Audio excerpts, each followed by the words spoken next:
ብቁና ዘመኑን የዋጀ የፖሊስ ሰራዊት ለመገንባት በሚደረገው ጥረት አንጋፋው የኢትዮጵያ ፖሊስ ዩኒቨርሲቲ ሚና ከፍተኛ ነው።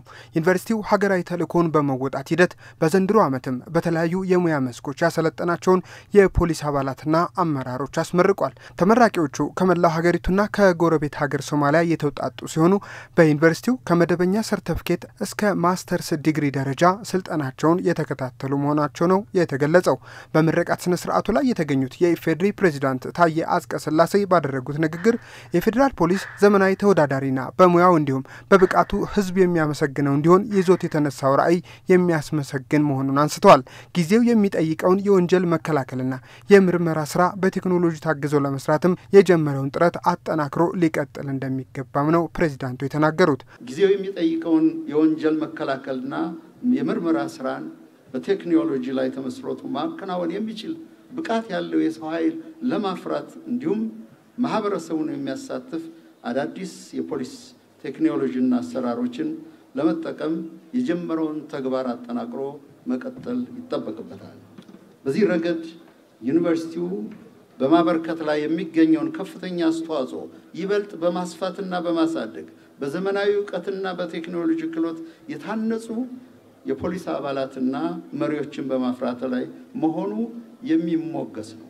ችግር ፈቺ የሆኑ የጥናትና የምርምር ስራዎችን ይበልጥ በማጠናከርና በማህበረሰብ ተደራሽነትን በማስፋት ከፍተኛ አገልግሎት በማበርከት ላይ የሚገኝ በመሆኑም ሊመሰገን ይገባል። ዩኒቨርሲቲው ከሀገር አልፎ ለጎረቤት ሀገራት እየሰጠ ያለው ነፃ የትምህርትና የስልጠና እድል በቀጠናው የሚኖረውን ትብብር የሚያጠናክርና ሽብርተኝነትን በጋራ ለመከላከል የተጀመረውን ጥረት የሚያግዝ መሆኑንም ነው ፕሬዝዳንቱ ያነሱት። ኢትዮጵያ ወደ እድገት በምታደርገው ግስጋሴም የውስጥና የውጭ ጠላቶቿ አሁንም እንቅፋት ለመሆን ጥረት ቢያደርጉም የጸጥታ አካሉ ከህዝቡ ጋር ተባብሮና ተቀናጅቶ በመስራቱ የሀገርን ሰላም ማስጠበቅ ተችሏል ያሉት ፕሬዝዳንት ታዬ አሁንም የኢትዮጵያ የጸጥታ አካላትና የፖሊስ ሰራዊቶች በእውቀታቸው በላባቸውና በመስዋዕትነታቸው የኢትዮጵያን ሰላም እንዲያጸኑ ጥሪ አቅርበዋል። በሰለጠነ የፖለቲካ ተራክቦት እጥረት ምክንያት ማሰላሰልና አርቆ ማሰብን ስንቅ ሳያደርጉ በአፍታ የፖለቲካ ስሜት ግለት ሳቢያ የህዝባችንን ሰላምና የዕለት ኑሮውን የሚያውቁትን በምክክርና በውይይት ማስተካከል ማረቅ ይገባል። በሌላም በኩል አጉራጠን የፖለቲካ ነውጥ መንገድን የመረጡትን ደግሞ የህዝባችንን ደህንነት ማረጋገጥ፣ ህግን ማስከበርና የዜጎች በህይወት የመኖር መብትን ማስጠበቅ አገራዊና መንግስታዊ ኃላፊነት በመሆኑ የሀገራችን የጸጥታ ኃይሎች የሀገራችን የፖሊስ ሰራዊት ኃይሎች በእውቀታችሁ በላባችሁና በመስዋዕትነታችሁ በኢትዮጵያ ላይ የተቃጣ የጥፋት ጎዳና ሁሉ እንደምታመክኑ እምነቴ የጸና ነው። ኢትዮጵያ እያስመዘገበች ባለው እድገት ልክ ጠንካራ የፖሊስ ሰራዊት መገንባት ተችሏል ያሉት የፌዴራል ፖሊስ ኮሚሽነር ጀነራል ደመላሽ ገብረ ሚካኤል በሪፎርም ስራዎች የተጀመረው ተግባርም ተጠናክሮ የሚቀጥል ስለመሆኑ አረጋግጠዋል። ሰራዊታችን በእውቀትና ክህሎት እንዲያድግና ፖሊሳዊ ስብዕናው እንዲገነባ ጠንክረን በመስራታችን ማንኛውንም ግዳጅ አስፈላጊን የህይወትና አካል መስዋዕትነት ከፍሎ የሀገራችንንና ህዝቦቿን ሰላምና ደህንነት ማስከበር የሚችል ኃይል መፍጠር በመቻላችን ነው።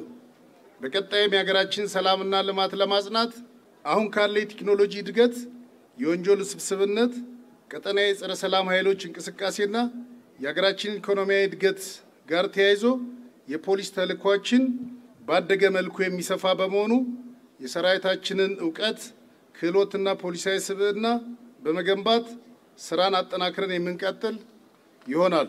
በዩኒቨርሲቲው ለምረቃ ከበቁት በማዕረግ ሽልማት ካሸነፉ ተማሪዎች መካከል የድሬዳዋ ፖሊስ ጠቅላይ መምሪያ ዋና አዛዥ ኮሚሽነር አለሙ ሙገራ ተጠቃሽ ሲሆኑ በቆይታቸው ያገኙትን ዕውቀት ለህዝባቸው ለማዋልና ይበልጥ ዝቅ ብሎ ለማገልገል እድልን የፈጠረ ስለመሆኑም አንስተዋል። ህዝብን ማክበር፣ ሰውን ማክበር ፖሊሳዊ የሙያ ግዴታ ነውና እንግዲህ የሙያ ግዴታዬን ደግሞ በእውቀት አሁን ደግሞ ይበለጠ እንዴት ኮሙኒኬት ማድረግ እንዳለብኝ፣ እንዴት ማቀድ እንዳለብኝ፣ እንዴት ኦፕሬሽን መምራት እንዳለብኝ፣ እንዴት ፕሮጀክቶችን መምራት እንዳለብኝ ትልቅ ዕውቀት አግኝቻለሁ።